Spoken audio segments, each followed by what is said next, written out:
प्रिय भैया बहनों, आज हम लोगों का टॉपिक है derivation of third equation of motion by graph. यानी ग्राफ के माध्यम से हम लोगों को गति के तृतीय समीकरण का निगमन करना है, डेरिवेशन करना है।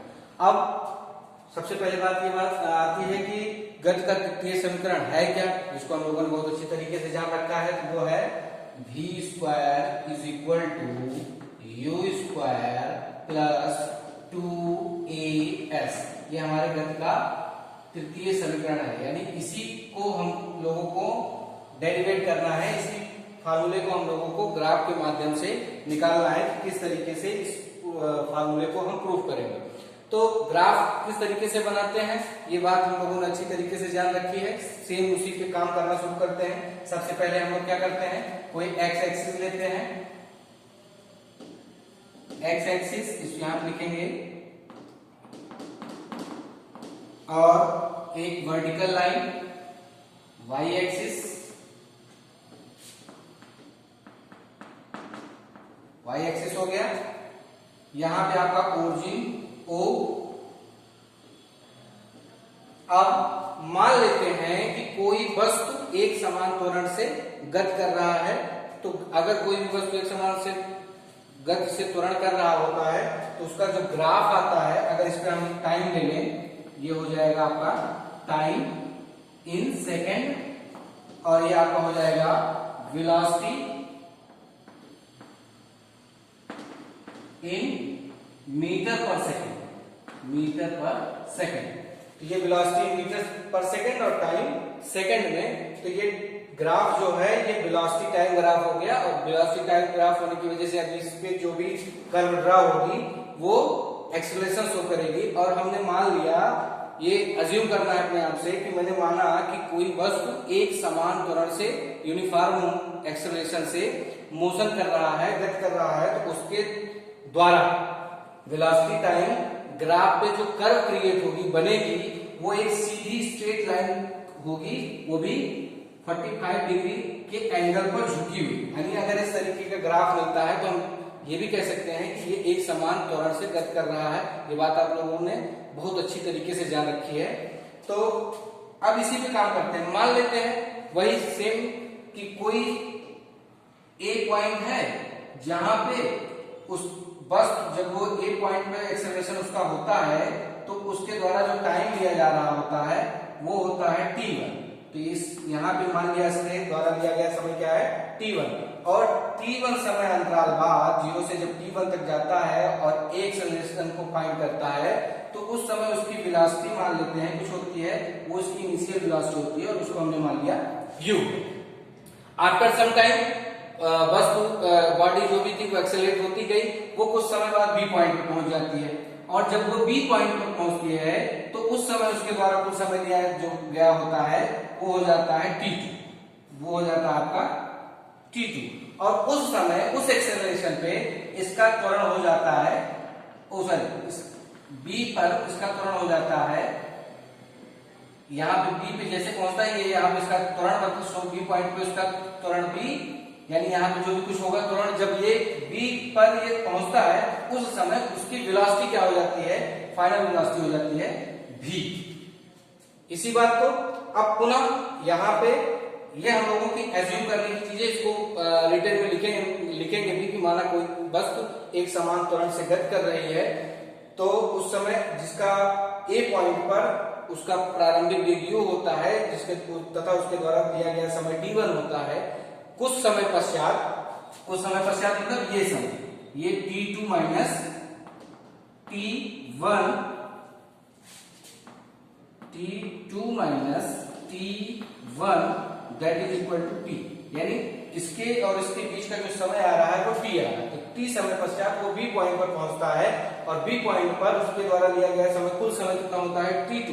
ये कुल समय शो कर रहा है, जबकि ये सब इस अंतराल को t से शो करेगा और इतने द्वारा लिया गया समय क्या है t1। और उस समय उसकी वेलोसिटी जो होती है वो v हो जाती है। अब इसके द्वारा चली गई दूरी कितनी होगी, उस पिंड द्वारा कितनी चली गई दूरी होगी, ये यानी इसके द्वारा जितना एरिया कवर हो रहा है, यानी ये जो एरिया है ये क्या है, ये एरिया इसके द्वारा जो कवर किया जा रहा है वो इसके द्वारा चली गई दूरी होगी, यानी इतनी। अगर इसका एरिया हम निकाल लें तो हमको ये पता चल जाएगा कि वस्तु द्वारा कितनी दूरी चली गई। दूसरी बात, एक अपने सॉल्यूशन के लिए अपने इस एरिया का इस शेप का एरिया निकालने के लिए हम कुछ अपने हिसाब से लाइन ड्रा कर लेंगे ताकि इसका हमको आसानी से इसका एरिया फाइंड हो सके। तो या दूसरी भाषा में इसको कहेंगे, यहाँ पे हमने यहाँ से सीधा एक परपेंडिकुलर डाल दिया, इस एक्सिस पे इस पॉइंट से एक परपेंडिकुलर डाल दिया, इस एक्सिस पर इस पॉइंट से एक परपेंडिकुलर डाल दिया। परपेंडिकुलर हमारा थोड़ा बहुत टेढ़ा हो सकता है, लेकिन आप जब ड्रा करेंगे तो पेंसिल और स्केल की मदद से जब करेंगे तो आपका बहुत सीधे होगा और वही परफेक्ट भी होगा। यहां से भी एक परपेंडिकुलर डाल दे रहे हैं, ये आपका परपेंडिकुलर हो गया। अब हमको इसका एरिया निकालना, सपोज करते हैं ये पॉइंट कोई ए हो गया है, ये पॉइंट ए है, ये बी है, ये सी है, ये डी है और ये आपका ई हो गया। तो ये सारे पॉइंट्स हमको मिल गए। इस एरिया को निकालेंगे तो हमारे इस ऑब्जेक्ट द्वारा कितनी डिस्टेंस चली गई वो पता चल जाएगा और हमको यही चीज फाइंड करनी है। तो यानी इस डिस्टेंस अगर हम फाइंड कर लेंगे तो हो सकता है हम कुछ इस सॉल्यूशन तक पहुंचे, तो कोशिश कर। और हमको ये सारी चीजें नहीं निकालनी, ये जो बाकी एरिया है क्योंकि ये बाहर के क्षेत्र है जो हमको नहीं निकालना, यानी इस टी इंटरवल में जितना एरिया कवर किया है वही निकालना। अब यहाँ पे देखते हैं, अब हमारे पास क्या है, ए ई बी बी, यानी अगर हम इसकी डिस्टेंस निकालें, इस बॉडी द्वारा कितना डिस्टेंस निकालेंगे तो क्या निकालेंगे, यस इक्वल टू हो जाएगा area of A E B B, A E B B. और जरा सा इसको थोड़ा दूसरी तरीके से आज एरिया निकालने की कोशिश करेंगे। अगर इसको देखें तो एक हमारा इस तरीके से शेप बन रहा है, इसी को हम इस शेप को निकाल के और इस तरीके से रखने की कोशिश कर रहे हैं तो देखेंगे एक समलंब चतुर्भुज बन रहा है, कुछ इस तरीके से बनने की कोशिश बन रहा है। अब यहाँ पे हम रखते हैं, ये आपका ए है, ये आपका ई है और ये आपका, यहाँ पे अगर हम कर देंगे तो यहाँ पे ये हो जाएगा सी, ये बी और ये आपका हो जाएगा, सॉरी यहाँ पे ये लास्ट पॉइंट बी और ये ए होगा। इसको ऐसे मूव करेंगे, ये हो जाएगा ई, ये ई होगा और ये ए होगा। एक मिनट, ऐसे ही करते हैं, पहले ऐसे बना लेते हैं।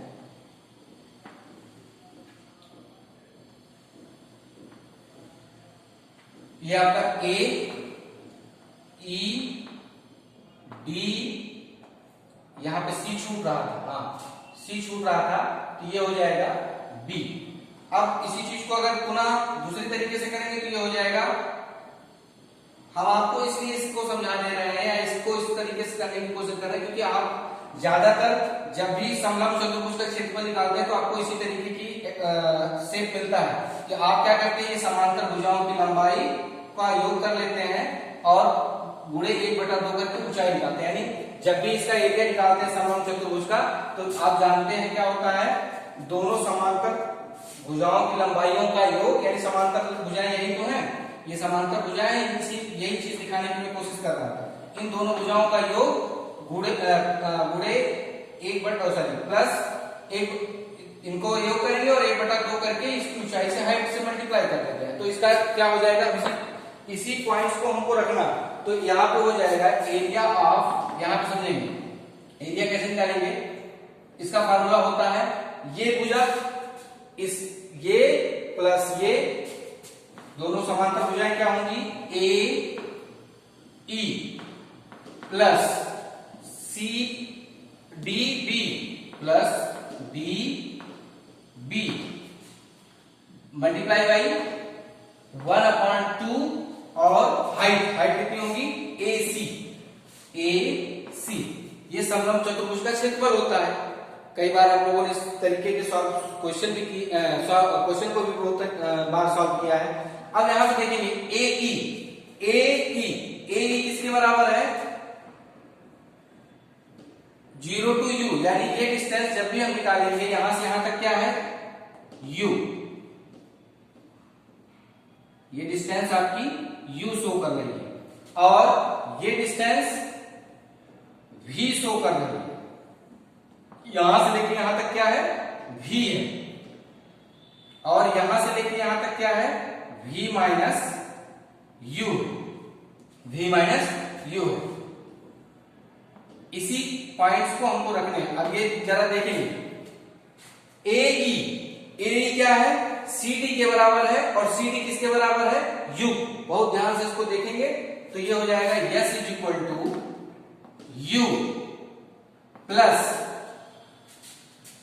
DB। तो DB कितना है V के बराबर है V प्लस 1/2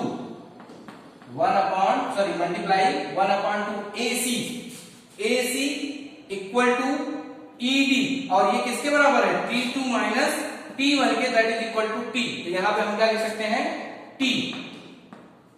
अब जरा देखेंगे S इज इक्वल टू हमारे पास आ गया U plus V into 1/T, लेकिन जबकि हम देख रहे हैं हमारे इस फार्मूले में T नहीं है, तो T नहीं है तो T को हटाएंगे। तो T को कहां से हटाएंगे, हमने इसके पहले देखा था कि एक फार्मूला जो अभी इसके पहले निकाला गया था फर्स्ट फार्मूला, तो ये होता है V is equal to U plus AT। तो यहां पे क्या करेंगे V, इसको T की वैल्यू निकाल लेते हैं। T की वैल्यू कैसे निकालेंगे, तो T इज इक्वल टू हो जाएगा, ये V इधर आएगा माइनस में हो जाएगा, यानी U इधर आएगा माइनस में हो जाएगा, तो V माइनस U और T इधर मल्टीप्लाई में है तो अपॉन A। तो यानी T की वैल्यू हम लिख सकते हैं V minus U upon A। इसको मान लेते हैं समीकरण A, इसको मान लेते हैं 2। तो 2 को समीकरण 1 में रखने पर S इज इक्वल टू हो जाएगा U प्लस V इंटू 1/2, यहां पे हो जाएगा ये V माइनस U अपॉन 2 कर रहे हैं A। ये हो जाएगा आपका S is equal to U plus V into V minus U into upon 2A। इसी चीज को फिर से अरेंज करेंगे, 2A इधर मल्टीप्लाई में इधर डिवाइड में इधर आके मल्टीप्लाई हो जाएगा। यानी यहां पे हम लिख सकते हैं 2AS is equal to V plus U और V माइनस U। अब यहां पे हम जानते हैं A square minus B square के फार्मूले से A माइनस B एक ब्रैकेट में होता है, A प्लस B एक ब्रैकेट में होता है, सेम वही चीज है, इसलिए हो जाएगा 2AS is equal to V square minus U square. अब इसी बात को अरेंज करेंगे तो ये हो जाएगा V square is equal to U square plus 2AS। Yes इधर आए U स्क्वायर इधर आके प्लस में हो जाएगा और पूरी चीज को उस तरफ लिखेंगे तो ये आपका आ जाएगा ये फार्मूला जो हम लोगों को फाइंड करना था। तो इसमें बहुत कुछ ज्यादा था नहीं, एक बार इसका फिर से ओवर और रिव्यू करते हैं। क्या करना था हम लोगों को डेरिवेशन करना था थर्ड इक्वेशन को ग्राफ के माध्यम से। तो हमारी थर्ड इक्वेशन क्या है, V square is equal to U square plus 2AS। तो ग्राफ हमने ड्रा किया, सबसे पहले x एक्सिस को ड्रा किया, फिर y एक्सिस को ड्रा किया, फिर x एक्सिस पे टाइम को लिखा, y एक्सिस पे वेलोसिटी ली। अब ये ग्राफ बन गया velocity time graph. Velocity time graph बनने के बाद अब ये जो भी इस पे कर्व होगी वो क्या शो करेगी, एक्सेलरेशन, यानी ये कर्व जो शो कर रही है वो शो कर रही है एक्सेलरेशन, ये एक्सेलरेशन शो कर रही है।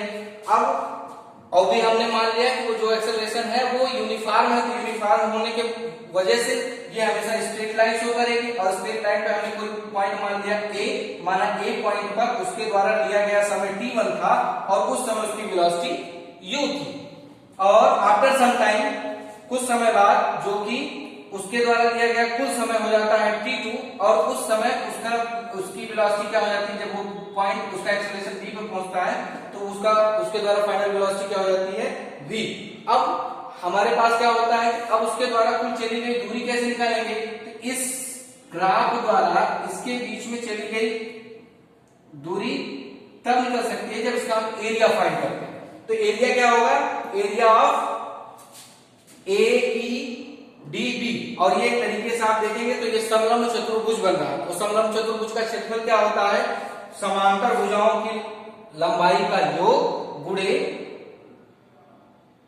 1/2 गुणे ऊंचाई। तो ऊंचाई यही होगी अगर इसको हम ऐसे रख दें, जो हमने इस तरीके से रखा हुआ। तो ये चीज हमने इसी आपको यही चीज समझाने के लिए इसको ड्रा किया हुआ था पॉइंट्स को। तो अब क्या करेंगे, इसलिए लंबाई इसकी पहली समांतर भुजा क्या है AE और दूसरी समांतर भुजा क्या है BD। तो मैंने समांतर भुजाओं का योग कर दिया, 1/2 कर दिया, और ऊंचाई क्या हो जाएगी, जब इसको इस तरीके रखेंगे तो यही ऊंचाई हो जाएगी, या हो जाएगी AC। तो ऊंचाई AC हो गई। अब इसकी वैल्यू हम इस ग्राफ के माध्यम से निकालेंगे, किसके फॉर्म में, U V और T के फॉर्म में, क्योंकि हमको रिलेशन किसके बीच में निकालना है, U V और S T के फॉर्म में। तो अब यहाँ पे S तो हमारे पास पहले है, तो AE किसके बराबर है CD के, और CD किसके बराबर है, अब तक चली गई वेलोसिटी, मतलब अभी तक उसने जितने वेलोसिटी कवर की थी U के बराबर है, BD V के बराबर है, 1/2 है। अब AC को हम कन्वर्ट करेंगे तो T के फॉर्म में। बाकी हम लोगों ने सिर्फ सॉल्व किया, और सॉल्व करने के बाद हम लोगों के पास ये फार्मूला फाइंड होता है। इसमें कुछ नया नहीं है, सिर्फ हम लोगों ने जो अभी तक फार्मूला फाइंड किया हुआ था V = U + AT, उसी के माध्यम से T की वैल्यू निकाल के हम लोगों ने यहाँ पे रख दी। इसमें बस इतना ही था। अगर आपको ग्राफिकल मेथड से कभी पूछा जाएगा तो आपको बस इतना ही शो करना है, और ये सारी चीजें थोड़ा सा हम लिख नहीं रहे हैं, लेकिन आपको वहां पे लिख के भी बताना पड़ेगा कि माना कोई वस्तु जिसका प्रारंभिक वेग u और अंतिम वेग v, उसके द्वारा लिया गया समय t, एक्सेलरेशन a होता है, और एक समान त्वरण से गति कर रही होती है, तो उसका वेलोसिटी टाइम ग्राफ पे उसके द्वारा जो कर्व क्रिएट होगा वो इस तरीके से होगा, इसलिए उसके द्वारा चली गई दूरी इस एरिया का क्षेत्रफल होगा। ऐसे आपको लिखना है, उसके बाद आपको ये सॉल्व करना है, तब आपको कहीं जाके पूरा नंबर, ये आपको अपने मन से करना है। जब आपको ये अच्छी तरीके से समझ में आ जाएगा तो आप इसको अच्छी तरीके से कर पाएंगे। इसमें बस इतना ही था। अभी इसमें एक टॉपिक और छूट गया है, उसको हम लोग आगे पढ़ेंगे, और इसमें इतना ही आज के लिए। धन्यवाद।